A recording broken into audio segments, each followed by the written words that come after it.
the sign. And the message to them from the Quran is that you will suffer the same fate that he suffered.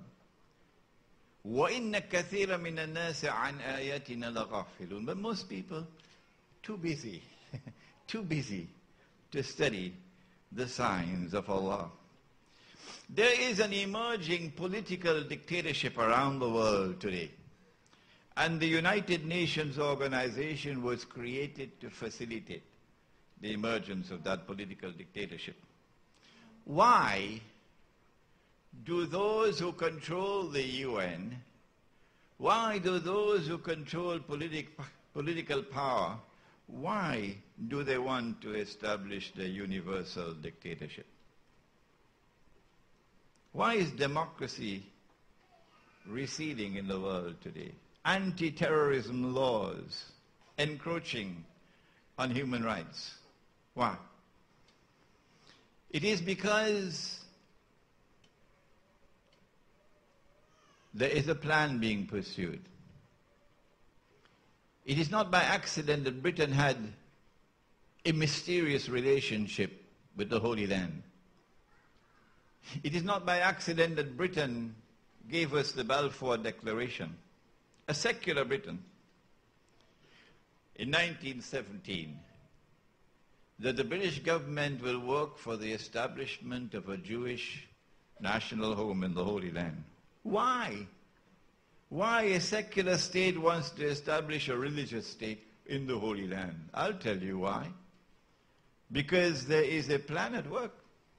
Why does the United States use the veto in the Security Council so many times we can't count anymore? They don't have any shame to protect Israel so the baby can grow to become a powerful state, to become a superpower, to become a nuclear armed state, to have thermonuclear weapons while Iran is being targeted. Why the relationship between the United States and Israel? I'll tell you why. Only one man can explain that answer, that question. And it is a man named Muhammad sallallahu ta'ala alayhi wa sallam. It is because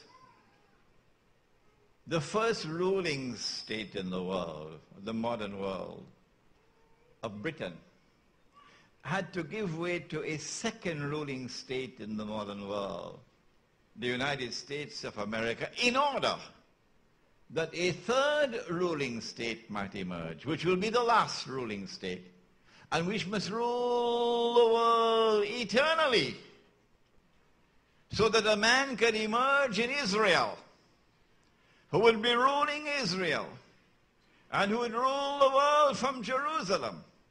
And that man would declare, I am the Messiah. We know it in Islam, if you don't know it. We know it, and we can explain it to you. That man is the Antichrist.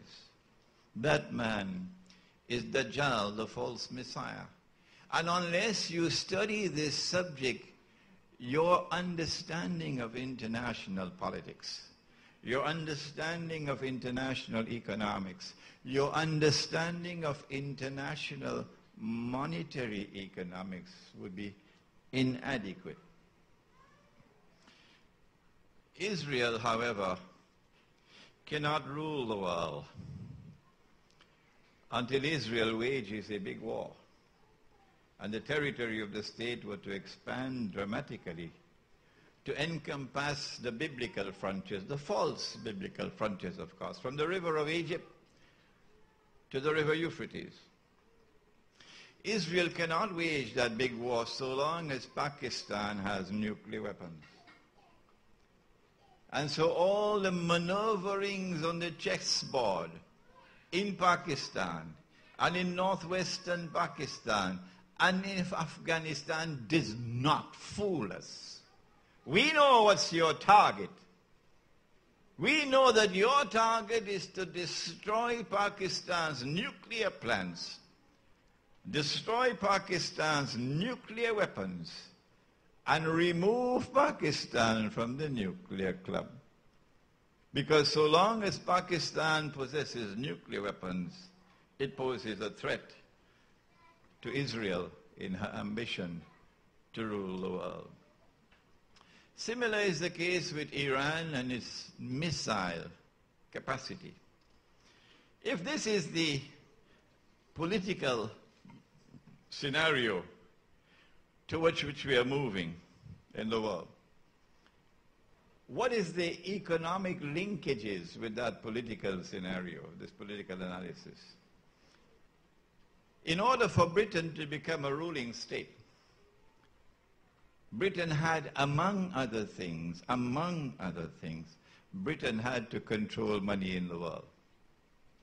It was not by accident, but rather by design, that the Bank of England emerged in 1697, I think, and began issuing the first paper currencies.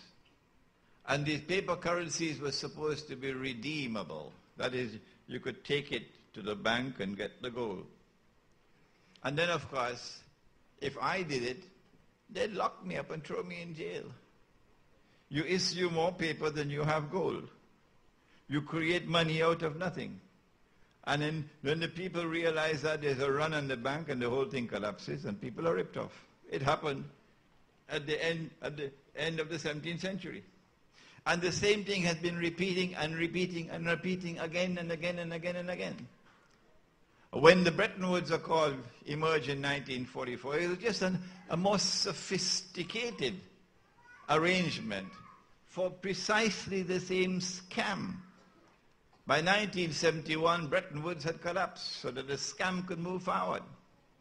The US dollar is the only currency in the world which was redeemable in gold at $35 an ounce.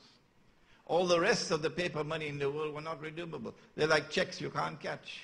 You could only change one check for another at a fixed exchange rate. But then in 1971, when Charles de Gaulle intervened in the matter, Bretton Woods collapsed.